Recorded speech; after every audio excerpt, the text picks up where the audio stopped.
Assalamualaikum warahmatullahi wabarakatuh. Selamat bergabung kembali bersama channel kami Baboning Primbon. Sahabat Baboning Primbon yang dirahmati Allah Subhanahu wa taala, sebagai manusia pasti kita tidak akan luput dari kesalahan dan dosa. Setiap hari pasti ada saja kekhilafan yang kita lakukan yang menimbulkan bertambahnya dosa-dosa kita.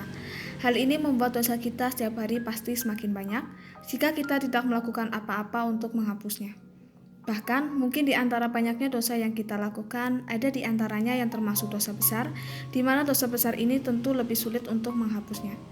Menyadari hal ini, kita harus berusaha untuk terus berbuat baik dan menjalankan perintah Allah sekaligus menjauhi larangannya, serta senantiasa berusaha menghapus dosa-dosa kita yang telah lalu, baik dosa besar dan dosa kecil. Berikut ini akan dibahas 17 amalan penghapus dosa besar yang bisa kita lakukan sebagai bentuk usaha kita menjadi manusia yang terbaik amalannya. Yang pertama adalah selalu bertaubat. Meski kita tahu bahwa kita sering khilaf berbuat salah dan dosa, jangan sampai kita merasa putus asa dan berdiam diri dari memohon ampunan kepada Allah. Yang kedua adalah berhenti melakukan perbuatan dosa besar.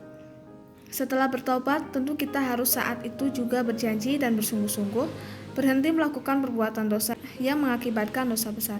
Dengan cara ini kita berusaha meminimalisir bertambahnya dosa-dosa besar dan hitungan amal kita. Dalam Al-Quran Surat An-Nisa ayat 145-146,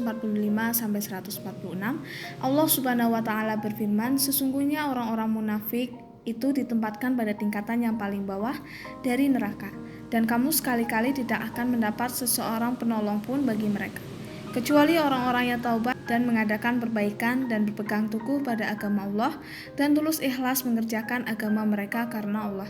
Maka mereka itu adalah bersama-sama orang-orang yang beriman, dan kelak Allah akan memberikan kepada orang-orang yang beriman pahala yang besar. Yang ketiga adalah istighfar. Dalam hadis Nabi Muhammad SAW yang diriwayatkan oleh Muslim, jika seseorang hamba berbuat dosa, lalu ia berkata, wahai Robku, aku betul-betul telah berbuat dosa, ampunilah aku. Robnya menjawab, hambaku telah mengetahui bahwa ia memiliki Rob yang maha mengampuni dosa dan menghukumi setiap dosa. Aku telah mengampuni hambaku. Kemudian ia berbuat dosa lainnya, lantas ia pun mengatakan pada Robnya, wahai Robku, aku betul-betul telah bertobat, telah berbuat dosa lainnya, ampunilah aku. Robnya menjawab, hambaku telah mengetahui bahwa ia memiliki Rob yang maha mengampuni dosa dan menghukumi setiap dosa. Aku telah mengampuni hambaku, lakukanlah sesukamu, maksudnya, selama engkau berbuat dosa lalu bertobat, maka Allah akan mengampunimu. Kemudian ia pun melakukan dosa lain yang ketiga atau keempat. Dari hadis tersebut, maka hendaknya kita selalu mohon ampun kepada Allah dan menyadari bahwa apa yang kita lakukan adalah hal yang berdosa. Meski begitu, kita harus berusaha untuk menjaga diri untuk tidak lagi mengulangi dosa yang sama. Yang keempat adalah berbuat amal kebaikan. Dengan kita berbuat amal kebaikan, tentu kita akan menambah hitungan pahala sebagai bekal kita di akhirat kelak. Selain itu, ternyata amal kebaikan juga bisa menjadi pelebur dosa-dosa yang telah lalu. Hal ini tertuang dalam firman Allah Subhanahu wa Ta'ala, dan dirikanlah sembahyang itu pada kedua tepi, siang, pagi, dan petang, dan pada bagian permulaan daripada malam. Sesungguhnya perbuatan-perbuatan yang baik itu menghapuskan dosa, perbuatan-perbuatan yang buruk. Quran Surat Hud ayat 114. Yang kelima, doa orang beriman satu sama lain seperti pada sholat jenazah. Dari Aisyah dan Anas bin Malik, Nabi Muhammad SAW bersabda, tidaklah seorang mayit disolati oleh sekelompok kaum muslim yang jumlahnya hingga 100 orang, maka mereka semua akan memberikan syafaat pada mayit tersebut. Hadis riwayat Muslim No 947 dan An-Nasai No 1991. Selain itu, pada hadis lainnya, tidaklah seseorang muslim meninggal dunia, lalu ia disolati dengan sholat jenazah oleh 40 orang, di mana mereka tidak berbuat syirik kepada Allah dengan sesuatu apapun melainkan orang yang disolati tadi akan mendapatkan syafaat dari mereka. Dari dua hadis tersebut, kita harus memahami bahwa ampunan bagi orang mukmin yang bertakwa tidak hanya berlaku untuk dosa-dosa kecil yang dia lakukan, melainkan dosa-dosa besarnya pun juga akan diampuni oleh Allah. Dari hadis itu juga kita bisa mengetahui bahwa doa bisa menjadi sebab datangnya ampunan bagi orang yang meninggal. Yang keenam adalah amalan kebaikan untuk orang yang meninggal. Dalam hadis sahih yang diriwayatkan oleh Bukhari Muslim, Nabi Muhammad SAW bersabda, "Barang siapa yang mati dalam keadaan masih memiliki utang puasa, maka ahli warisnya yang nanti mempuasakan dirinya." Yang ketujuh, memohon syafaat Nabi Muhammad SAW. Dalam hadis mutawir, yaitu hadis dengan jalur riwayat yang banyak, terdapat sabda Nabi Muhammad SAW tentang syafaat, "Syafaatku untuk pelaku dosa besar dari umatku." Selain itu, Nabi Muhammad SAW juga bersabda, "Separuh dari umatku akan dipilih untuk masuk surga atau akan diberi syafaat. Maka aku pun memilih agar umatku diberi syafaat, karena itu tentu lebih umum dan lebih banyak." Apakah syafaat itu hanya untuk orang bertakwa? Tidak. Syafaat itu untuk mereka yang terjerumus dalam dosa besar. Yang kedelapan, sabar dalam menghadapi musibah dunia. Musibah yang kita alami di dunia bisa menjadi sebab dari terhapusnya dosa-dosa kita, termasuk dosa besar.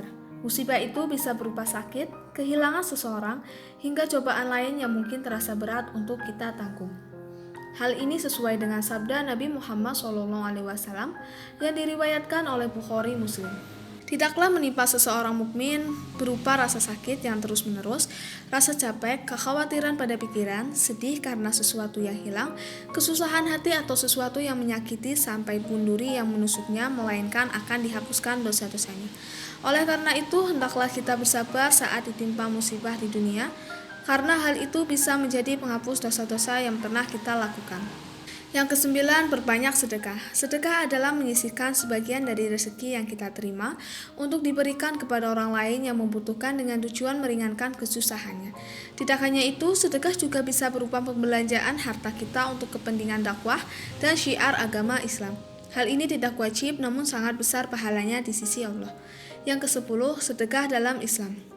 Dalam hadis riwayat Tirmidzi disebutkan, sedekah dapat menghapus dosa sebagaimana air memadamkan api. Tidak hanya di dalam hadis, di Al-Quran juga terdapat ayat yang berisi tentang keutamaan bersedekah, yaitu surat Al-Hadid ayat 18 yang berbunyi, "Sesungguhnya orang-orang yang bersedekah, baik laki-laki maupun perempuan, dan meminjamkan kepada Allah pinjaman yang baik, niscaya akan dilipat gandakan ganjarannya kepada mereka, dan bagi mereka pahala yang banyak." Yang ke-11, menjaga wudhu.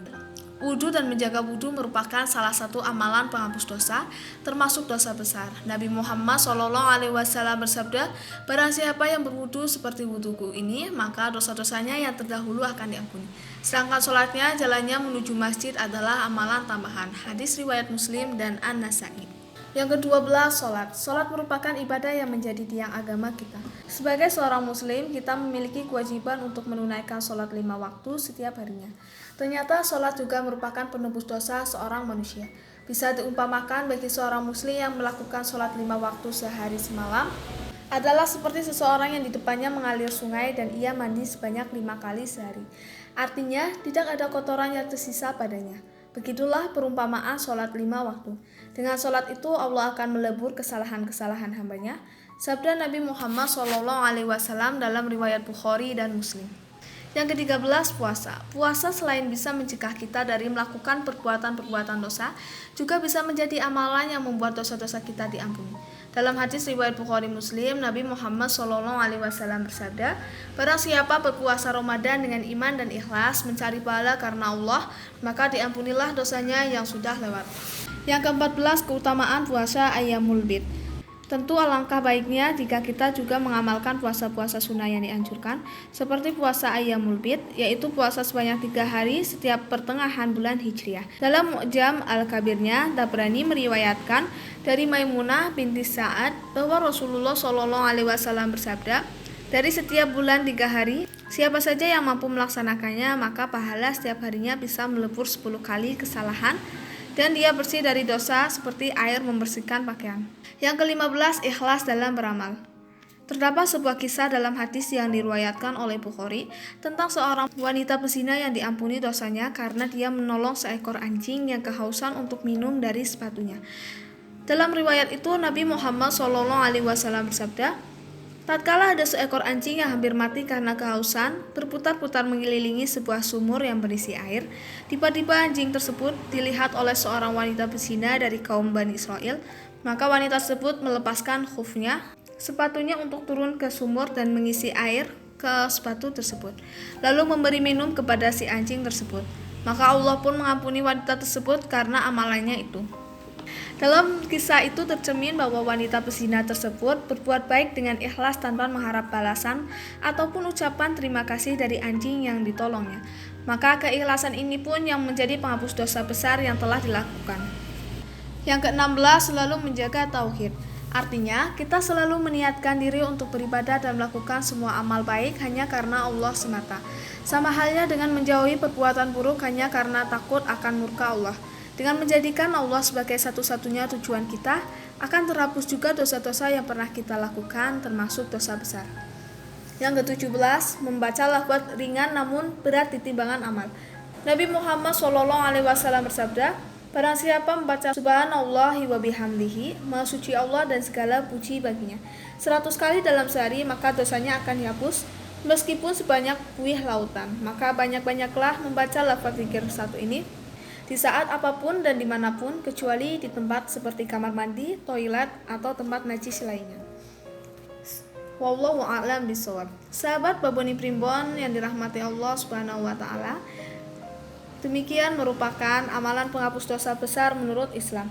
Semoga bermanfaat. Wassalamualaikum warahmatullahi wabarakatuh.